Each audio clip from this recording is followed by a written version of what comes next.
Cancer basically हर age group के लोगों को हो सकता है। Early detection is the key. Hello friends, welcome back to our channel. So आज के दिन की शुरुआत करते हैं हम गुड़गांव से। तो जिस काम के लिए हम लोग दिल्ली आए थे, तो आज वो पूरा किया जाए। हमारे साथ हमारी टीम से हमारे साथ रक्षित, पारस और परेश गुप्ता।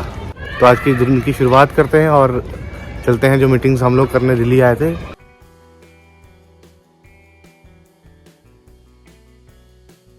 क्या आप जानते हैं कि इंडिया में ऐसे लाखों लोग कैंसर की वजह से अपना जीवन से हाथ धो बैठते हैं। तो उसी के चलते हेल्पिंग हैंड जम्मू ने एक ड्राइव की है जो अवेयरनेस ड्राइव रहेगी कैंसर के ऊपर। और हम आज डॉक्टर अर्पित जैन जी से मिलने आए हैं जो राजीव गांधी हॉस्पिटल से हैं। नमस्ते। पहले तो मैं आपको I would like to thank you for coming here just to record and just to spread a message to the society in the cancer awareness field. So I am Dr. Arpit Jain. I am a consultant in the Department of Medical Oncology here at Rajiv Gandhi Cancer Institute and Research Center, Rohini, New Delhi. लोगों को ये बहुत confusion रहता है कि cancer क्या है और कैंसर कैसे होता है, तो आप इसके बारे में थोड़ा सा हमें बता दें। कैंसर इन ब्रॉडर टर्म कोई भी कोशिका की एबनॉर्मल ग्रोथ है। तो हमारे ऑर्गन्स में जो सूक्ष्म इकाई है, बेसिक फंडामेंटल एंटिटी है, that is known as cells की किसी भी रीजन से, किसी भी कारण से उसके ब्रॉडली 3-4 रीजंस होते हैं। One is environmental, other is hereditary, कुछ सोशल इकोनॉमिक। जो कैंसर है वो हर उम्र के लोगों को होता है या स्पेसिफिकली कोई एज ऐसी एज है जहाँ पे वो? तो कैंसर बेसिकली हर एज ग्रुप के लोगों को हो सकता है। पहले देखा जाता था कि most of the patients were elderly, but there are patients जो पीडियाट्रिक एज ग्रुप के हैं, कुछ न्यू बॉर्न्स भी होते हैं। तो एक बेसिक सी चीज है सर ऐसी कि कुछ ऐसे सिम्टम्स लोगों को आए जहाँ से उनको पता चलता है कि हम इसमें इन्वॉल्व हो रहे हैं। कैंसर जैसे मैंने बताया किसी भी ऑर्गन की नॉर्मल सेल्स की एबनॉर्मल ग्रोथ है। तो जो सिम्टम्स भी होते हैं वो ऑर्गन स्पेसिफिक हम डिवाइड कर सकते हैं। जैसे ओरल कैविटी, बक्कल म्यूकोसा का अगर डिसीज है तो सबसे पहले अल्सर जैसा दिखेगा या एबनॉर्मल ग्रोथ। तो उसके लिए कोई भी एबनॉर्मल सिम्टम्स, ऐसे ही सिमिलरली कोई भी एबनॉर्मल लंप, जैसे कि ब्रेस्ट में अगर कोई भी एबनॉर्मल लंप, सबसे पहले तो पेशेंट को या नॉर्मल पर्सन को ही फील होगा। तो कोई भी एबनॉर्मल लंप को इग्नोर ना करके जो भी प्राइमरी हो सकता है, आपका प्राइमरी ट्रीटिंग फिजिशियन, गायनिकोलॉजिस्ट या कोई भी, उनको जाके एड्रेस कर, उनसे जस्ट क्लिनिकल एक्यूमेनिज भी काफी जरूरी है। जनरली हम इसको हमारी सोसाइटी में इसको एज ए स्टिग्मा मानते हैं। तो सर एक ना बिल्कुल बेसिक सा सवाल रहता है कि क्या कैंसर का ट्रीटमेंट पॉसिबल है, क्या वो हम करवा पाएंगे? कैंसर का ट्रीटमेंट बहुत सारे फैक्टर्स पे डिपेंड करता है। उसमें सबसे मुख्य रहता है early detection of the disease. जितना स्मॉलर ट्यूमर होगा उतने ज्यादा कंट्रोल के चांसेस रहेंगे, उतना ज्यादा सर्वाइवल के चांसेस रहेंगे। जितना लार्जर ट्यूमर होगा कंट्रोल करना भी डिफिकल्ट है, सर्वाइवल भी हैम्पर होता है। तो क्या हर तरह के कैंसर का इलाज जो है वो पॉसिबल है?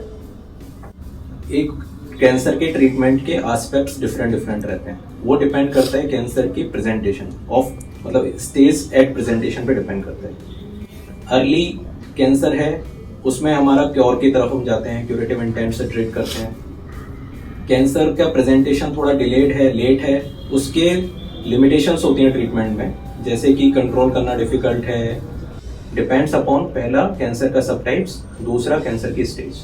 अगर किसी की फैमिली में से कोई मेंबर जो है जिसका कैंसर उसमें डिटेक्ट हो जाता है, तो उनको सबसे पहला स्टेप क्या लेना चाहिए ताकि वो उसके लिए अपना इलाज जो है वो कर पाए? कैंसर के जो फर्स्ट डिटेक्शन होता है किसी भी पर्सन के लिए, तो डेफिनेटली एक नेगेटिव इम्पैक्ट होता है उसकी साइकोलॉजी पे, ये वो। तो सबसे पहला परिवार का मोटिव होना चाहिए कि पेशेंट को सांत्वना देना। दूसरा, जो अभी हमारा ट्रीटिंग फिजिशियन है उस पे हमें फेथ होना चाहिए, बिलीफ होना चाहिए।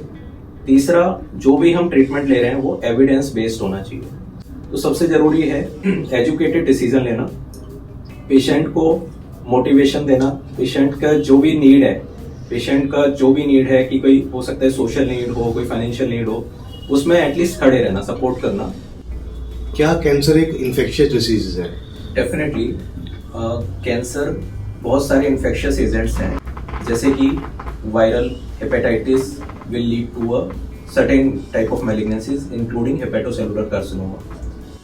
दूसरा ये है कि इन्फेक्शन का कई बार जो हमारी सोसाइटी में मीनिंग निकालते हैं कि ये जैसे फैमिली मेंबर को हो गया तो दूसरे पर्सन को, जिसे हम लोग कॉन्टेजियस बोलते हैं, वैसा नहीं होता है।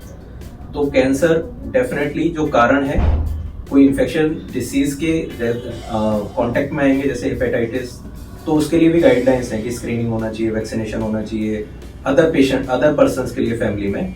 बट उस पेशेंट से कैंसर की सेल्स निकल के दूसरे पेशेंट में चली जाएगी और फिर वहां पे कैंसर कर देगी, ऐसा नहीं होता है। आपके हिसाब से एक आम आदमी को ऐसे कुछ स्टेप्स लेने चाहिए जो इन चीज़ों से अवॉइड करती हो कैंसर से, जो हेल्दी रूटीन बनाए और कैंसर की तरफ वो ना आ पाए पेशेंट्स?